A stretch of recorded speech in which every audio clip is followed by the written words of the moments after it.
یکسر بدل جائے گی اور خطے کا توازن پاکستان اور چین کے حق میں ہو جائے گا، جسے بھارت، اسرائیل اور امریکہ کا ٹرائیکا کسی صورت قبول کرنے پر تیار نہیں۔ مگر اب عالمی مبصرین کے مطابق بازی پلٹنے والی ہے۔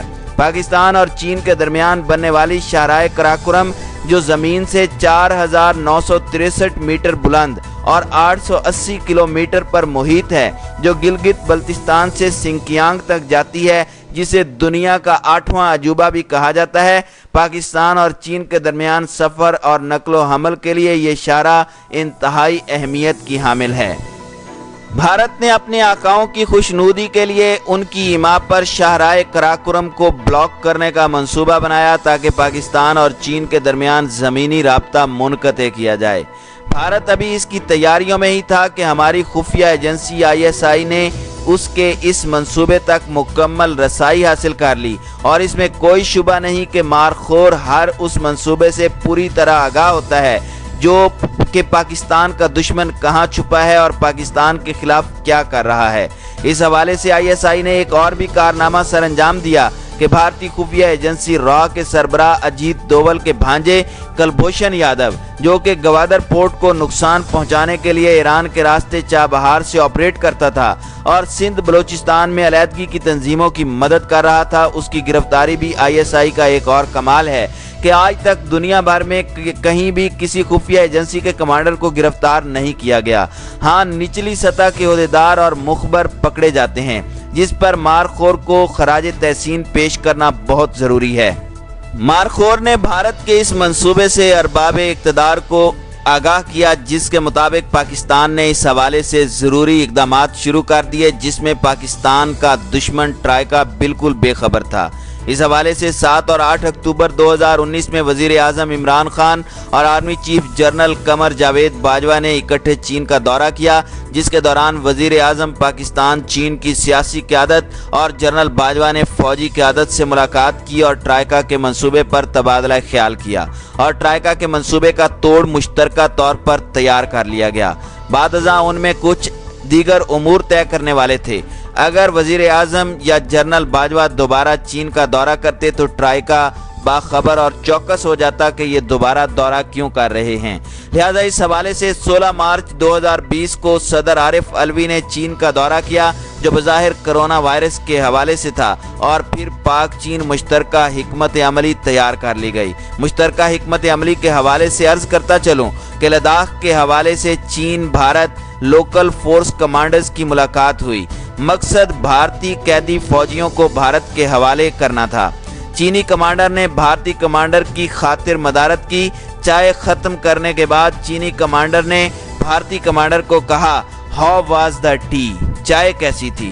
اس سوال نے بھارتی کمانڈر کو ہلا کر رکھ دیا۔ یہ وہی سوال تھا جو بھارتی گرفتار ونگ کمانڈر ابھینندن سے پاکستانی افواج نے پوچھا تھا۔ گھبراہٹ میں جو جواب ابھینندن نے دیا تھا، وہی جواب بھارتی کمانڈر نے دیا کہ دا ٹی واز گڈ۔ اس حوالے سے زیرک اور صاحب دانش لوگوں کے لیے اشارہ کافی ہے۔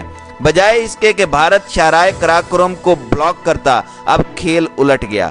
لداخ میں کافی آگے تک چینی فوج کا قبضہ ہے، اور یہ وہ علاقہ ہے جہاں بھارت کی کشمیر سمیت 8 ریاستیں ہیں، جہاں طویل عرصے سے آزادی کی تحریکیں چل رہی ہیں، اور اب ان تحریکوں کا ثمر بارآور ہوا چاہتا ہے۔ ان ریاستوں میں تری پورہ، میزورام، منی پور، آسام، ناگالینڈ، خالستان اور کشمیر وغیرہ شامل ہیں۔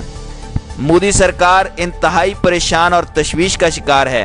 دوسری جانب بنگلہ دیش نے بھارت سے کہا ہے کہ 1905 کے نقشے کے مطابق آسام اور بھارتی بنگال بنگلہ دیش کا حصہ ہیں، اس لیے انہیں واپس کیا جائے۔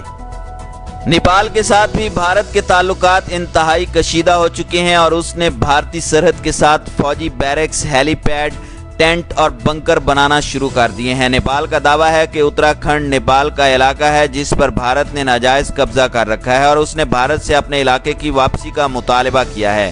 1980 سے جاری خالستان کی تحریک آزادی تیزی سے تقویت پکڑ رہی ہے۔ بھارت کے علاوہ اس کی شاخیں پوری دنیا میں قائم ہیں، اور ان کا مطالبہ ہے کہ خالصتان کو آزادی دی جائے۔ اور جہاں تک کشمیر کی تحریک آزادی کا تعلق ہے تو وہ اب پورے عروج پر پہنچ چکی ہے اور اس کا منطقی نتیجہ بہت جلد سامنے آ جائے گا، اور اب یہ طے شدہ بات ہے کہ بہت جلد بھارت کے ٹکڑے ہونے والے ہیں۔ کشمیر کے حوالے سے بعض ذرائع سے یہ بھی اطلاعات ہیں کہ چین نے بھارت سے کہا ہے کہ پاکستان کو مقبوضہ کشمیر کے حالات پر تحفظات اور تشویش ہے کہ اگر بھارتی افواج مقبوضہ کشمیر سے نہیں نکلتی اور مودی سرکار آرٹیکل 370 ختم نہیں کرتی تو چینی افواج مقبوضہ کشمیر میں داخل ہو جائیں گی، کیونکہ یہ بھی چینی علاقہ ہے جس پر بھارت کا ناجائز قبضہ ہے۔ تاریخ میں یہ پہلا موقع ہے کہ چین نے اس انداز میں کشمیر کی بات کی ہے۔ چین، پاکستان، بنگلہ دیش اور نیپال کے باہمی اتفاق پر بھارت اور مودی سرکار سخت پریشان ہے۔ ادھر بھارت کے اندر ایک نہ ختم ہونے والا انتشار ہے۔ عوام اور اپوزیشن پارٹیاں پہلے پاکستان کے ہاتھوں ابھینندن کی گرفتاری اور رہائی، اور اب لداخ میں بھارتی افواج کی پسپائی، بھارتی فوجیوں کی جانوں کا ضیاع اور گرفتاری پر مودی سرکار کی سخت الفاظ میں مذمت کر رہی ہے۔ اور امریکہ نے مودی، جسے ہمیشہ جھوٹ بولنے کی عادت ہے، اس بات پر اور پریشان کر دیا ہے کہ اس نے ٹی وی پر جھوٹ بولا کہ اس کا کوئی فوجی نہ تو چین کے ہاتھوں گرفتار ہوا ہے اور نہ ہی مارا گیا ہے۔ امریکی میڈیا نے بھارتی فوجیوں کی لاشوں کے 50 تابوت، گرفتار فوجیوں کی تصاویر، چین اور بھارت کے مقامی فورس کمانڈرز کی میٹنگز کے بعد چین کی جانب سے بھارتی فوجیوں کی بھارت کو حوالگی کے علاوہ سیٹلائٹ پر یہ بھی دکھا دیا کہ چین بھارت کے علاقے لداخ کے اندر کتنا داخل ہو چکا ہے، جس پر امریکہ نے سخت نوٹس لیا کہ مودی نے جھوٹ بولا۔ اس کے علاوہ اس پر بھارتی عوام نہ صرف مودی کو بلکہ مودی ٹرمپ دوستی کی بھی دل کھول کر مذمت کر رہے ہیں۔ ناظرین اکرام، اس جگہ اس بات کا تذکرہ بھی بھیجا نہ ہوگا کہ امریکی صدر ڈونلڈ ٹرمپ کے دوست جان بولٹن نے کتاب تحریر کی ہے جس میں اس نے لکھا ہے کہ امریکی صدارتی انتخابات کے دوران صدر ڈونلڈ ٹرمپ نے چینی صدر سے درخواست کی تھی کہ وہ انتخابات میں آگے آئیں اور الیکشن جیتنے میں میری مدد کریں، جسے پڑھ کر مودی کی سانس اوپر کی اوپر اور نیچے کی نیچے رہ گئی ہے۔ ٹرمپ نے ڈبل گیم کھیلی۔ جہاں تک افغانستان کا تعلق ہے تو اس کا معاشی، تجارتی، سیاسی اور امن عامہ کا سارا دار و مدار پاکستان پر ہے۔